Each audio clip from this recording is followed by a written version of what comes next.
Hello everybody. Oh my gosh, it's been such a long time. Welcome back to my channel. I'm gonna get into everything very soon. As y'all can see by the title, I am no longer in LA, but before I talk about any of that, I just want to say rest in peace to George Floyd, rest in peace to Breonna Taylor, rest in peace to Ahmaud Arbery, and everyone else that has lost their lives to police brutality, racism, and just all of the injustices in the world. Right now, people around the whole entire country are fighting for freedom, and I am doing the same thing as well. If you follow me on Instagram, the link in my bio has everything that you can sign the petitions and basically just get justice for all these people and change this world, because things have been out of hand and they've gotten more out of hand, and it's just absolutely insane. And I'm also going to link everything in my bio below. I hope that the air does not bother you all. I'm going to try to put some background music like I usually do, but it's hot, so I cannot turn that off. Everything that's going on and why I left LA does tie into what's going on right now. So I just really wanted to say that before I say anything else, because the world has literally done a complete 360. As you all can see, I am no longer in LA. We're gonna get right into that. So basically, it's so crazy because the last time I did a sit down and talk to y'all, it was my 1 year update, and time has literally just been flying. We literally went from living our normal lives to a global pandemic to now complete world change. And God works in mysterious ways, but everything always ends up making sense. So my lease was up March 11th, which is coincidentally my mom's birthday. So weeks before I even knew I was gonna leave LA, because y'all, this was so abrupt. My mom was like, do you want to come home for my birthday? And I'm like, yeah, of course. And she was like, are you sure you're gonna be able to? Because y'all already know I was working a lot of different jobs, and thankfully they were all on my own time though. So I was like, yeah, book my flight, I'll be out there. So she wanted to book my flight for I think the day before her birthday or something like that. And I was like, no, let's do March 9th, because I just want to make sure that I have enough time to get there, and I did stuff for her birthday and this and that. Basically, she booked my flight for March 9th and her birthday was March 11th. So literally, I would say a week and a half before I was coming back home for my mom's birthday, I just started calculating everything, and I just got to a point where I was just so tired, because y'all know I lived by myself. So I was calculating everything, and I was like, okay, my lease is about to end. Do I really want to do all of this again for a whole nother year? Because y'all saw me, I was stressed out beyond belief. Y'all, I was just overworking myself, and I really was working harder and not smarter. But when you have that much bills, you have to do what you have to do or you're gonna get put out, So I just sat down with myself and I was like, okay, Ash, let's be realistic. This isn't gonna work. So me and Lauren and our other friend Cheyenne were like, we should just move in together. So Lauren and Cheyenne were gonna live together at first, but then I was like, can I be a part of the posse? Because I was like, yo, I can't keep doing this. So we looked at places, we looked at so many places, and we finally found a place that we really loved. So going up to a week before it was time for me to leave, I start feeling sick. And when I tell y'all I was sick, I felt so sick. And it was out of nowhere. And then the next 2 days that I woke up, my eyes were bloodshot red, but they were only red when I looked in the mirror. They were only super red when I would like go, you know, in front of the window and pull my phone up, they just looked like they were slightly irritated. So that was the first day. Then the second day, I woke up and my eyes were crusted shut and they were so red, like they literally, like it looked like blood was in my eyes. After that, everybody knows I really don't like going to the doctor. It's just not something that I enjoy. I would rather do natural healing, herbal healing, etc. So my mom was like, you need to go to the doctor, like you look horrible. And she was like, I'm not trying to be rude, but you look horrible. I went to the doctor. I went to urgent care. There was one that was actually pretty close to my house, so I went in there and had to be seen by the doctor. And once he saw me, he was like, oh my gosh, you definitely have double pink eye. And I'm like, double pink eye? What the heck? And everybody that knows me knows that I'm super cleanly. I am a germaphobe. I hand sanitize the crap out of my hands. Like, I was so confused. I'm like, what do you mean double pink eye? So he was like, yeah, you have double pink eye, but I'm gonna run strep and all these other tests just to make sure that you're good. But he was like, I know for a fact you have double pink eye. So he ran all my tests. Everything came back negative. He was like, I'm so glad you came. What do you do for a living? And I was just telling him like, oh, you know, I do background acting and I do Postmates. And he was like, oh yeah, you definitely got this from Postmates. You know, you're around a lot of people, you're touching doors, you're touching all kinds of stuff. Like, you have to be careful. So I'm just like, okay. So then he was like, yeah, so just so you know, you shouldn't be around other people for 3 to 4 days, really 5 days, or you could catch the Rona, because this is when the Rona just started, you know, like approaching. So I'm over here like, okay, you don't have to tell me twice. So, you know, I went to Walmart, I got some curbside pickup for the groceries, and they just put them in my trunk. And then I pretty much just went home. But I literally had to be out of my place in like 6 days, but I couldn't be around people for 5. So I stayed in the house. He gave me like these drops in ibuprofen, and as the days went on, I started feeling sick in other areas. So I was just tore up, y'all. Like, when I tell y'all I was tore up, I was tore up. I was in the bed, I was asleep, I was crying, I was like stressed out because I'm like, I have to be out of here in a couple of days, but I still had to get storage. I still had to pack. I couldn't be in contact with people, so I didn't want to go to the store and get boxes and this and that. And I know y'all are asking, why didn't you ask for help? I am finally to the point, because God didn't hit me in my head so many times, that I'm using my voice, I'm speaking up, I'm asking for help for the people around me. But during this time, I was like, I don't want to ask for help because then I'm going to have to explain everything that's going on. And my brain was basically just tricking me into feeling like alone, you know? So, but I did tell Lauren what happened. So Lauren was like, do you want me to take off work? Because mind y'all, Lauren has 2 jobs. She was like, do you want me to take off work and help you pack and this and that? And I was like, you don't have to, but like, if you can, that would be nice. So literally we're inching up to the day of me having to move. The day before, I was feeling way better. My eyes had cleared up. So I went to Home Depot and I got a whole bunch of boxes and stuff, and I started packing.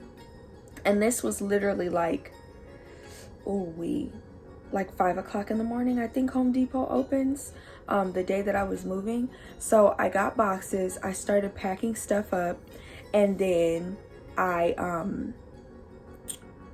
started packing stuff up, and then I took a nap. Y'all, taking that nap was just about the worst thing that I could ever freaking do. So I took a nap. When I woke back up, it was like 3 o'clock. So then I had to go try to get storage. There was traffic. It was a mess. Finally got the storage, and then Lauren met me back at my house, I think around 6. So we're packing. Mind y'all, my flight leaves at 1 o'clock in the morning. We're packing, and I'm not gonna tell y'all the whole story because first of all, it's long, but also I would like for Lauren to be here with me and us do a mukbang. So I'm gonna leave the story for later. But basically, we packed. We did not end up getting out of there. I did not end up making it to the storage because the storage was not 24 hours and I missed my flight. So when I tell y'all, LA did not want me to leave. LA did not want me to leave. And so my mom had to get me a whole new flight for like 7 o'clock in the morning. Lauren dropped me off at the airport. Y'all, I was in the airport distraught. I was sitting on my luggage crying my eyeballs out because I just felt like at that point, I'm like, dang, like, did I come to LA for no reason? Like, I literally felt like a failure. Like, and like, y'all do not even have to feel bad for me at all. This is just how I felt in the moment, because if y'all kept up with my story, I worked so hard to get to LA. For me to just have to leave abruptly. Now, mind y'all, I knew that my lease was about to be up, but in that month, I felt like, okay, I can keep doing this. But once it came, like, everything hit the fan, I was like, no, I am stressed out. You know, I can't keep doing this. So, like I said, me and Lauren and Cheyenne found a place. And so I'm thinking, okay, you know, I'm gonna leave, but I'll be right back in like 2 or 3 weeks, you know, once all the papers processed, we applied this and that. But in the airport, I just felt like a failure. I just felt so distraught because it was like I came so far for all of this to happen to me and then having to leave, you know. So I got back home literally like the day before my mom's birthday, and you know, my mom's hugging me. She's like, it's okay, everything's gonna be all right, you know. She talked to me in the airport too. She was like, relax, everything's gonna be okay, you're not a failure, you know. She gave me a speech. And once I got back here, I just felt weird, you know. It just felt crazy, you know. And for a couple of days I was like really sad because I was living a completely different life, and then, you know, had to come back here. But, you know, I was talking to Lauren, we were keeping our faith, we were like, we're gonna get this place, we'll be back. And then boom, the freaking pandemic hit, and I was just at a loss for words. I was like, what? You know, like, I was ready to go back to LA. It was cold here. I was like, I'm ready to go. But God just had different plans. And as time kept going, me and Lo and Cheyenne were talking, and our parents were not even allowing us to leave. My mom was like, you're not going back to LA. You're not moving. It's dangerous right now, you know. And Lo's mom felt the same way, and so did Cheyenne's mom. So we kind of just came to the point where we were like, okay, well, maybe we just need to put this on a hold and think realistically and, you know, take it for what it is. So we kind of did that, and then I ended up moving all my stuff back.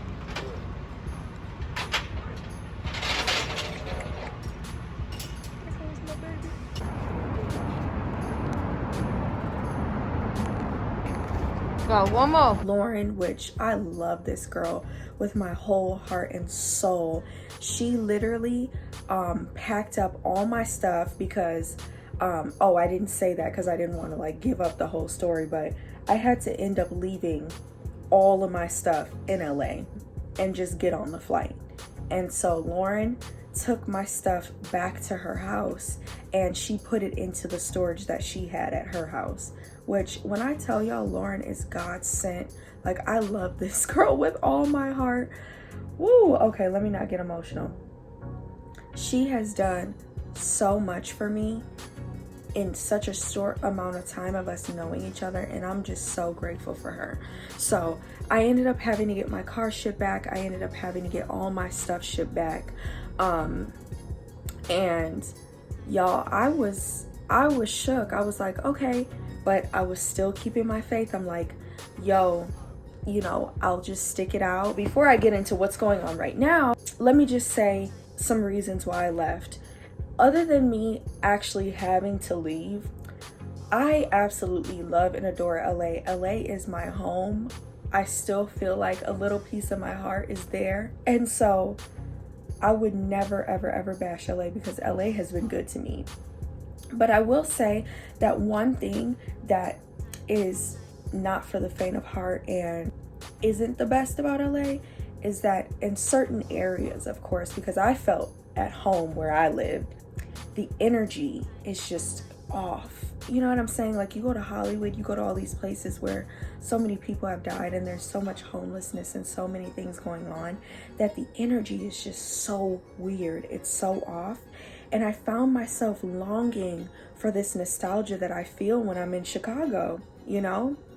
It's a feeling that I feel like I have because I spent my childhood there. Now, of course, people that grew up in LA, they probably don't feel the same energy. Chicago is just so nostalgic for my life and my growth and everything that I've been through to get to where I am now. So I just felt myself longing to be, you know, back home. And my friend Bernice was saying, like, well, she grew up in LA and she was like, you know, LA just isn't the same. It used to be so different and now there's just this weird energy. So she kind of agreed with me on that end. And that's the only thing I can say about LA that is kind of iffy. But other than that, I absolutely love LA. I would never, ever badmouth LA. LA was so good to me. Let me just take a minute to add in real quick that I didn't go to LA like to date or to really explore relationships, if that makes any sense. I did go on a couple of dates there just because, like, I didn't really have anything else to do and it was kind of a fun thing. But I know a lot of people will probably want to know about, like, well, did you leave because you couldn't find a man? Or I don't know. A lot of people do talk about relationships, but that really wasn't my focus. I went there to follow my dreams and just to be happy and really find myself. And I feel like that is what I did. And God ended up sort of bringing me back to my roots. So I just wanted to add that in there real quick. But yeah, so I kept my faith and I kept telling myself, you know, and it's so crazy because I've been saying this since March. I was like, you know what, maybe it's best that I don't go back to LA because there's a lot of justice that's gonna have to be served before we can go to a new normal. And I kept saying this and people were like, what are you talking about? And I didn't even realize that God was speaking through me because now, as y'all can see, everything is being brought into the light. There's so much justice that's being served. There's so many things that are being made anew. And it just makes so much sense to me now why I had to leave, you know. And even though the title of this video is why I left LA, it was really like God was looking after me and looking for me and living through me to the point where all these sequence of events happen.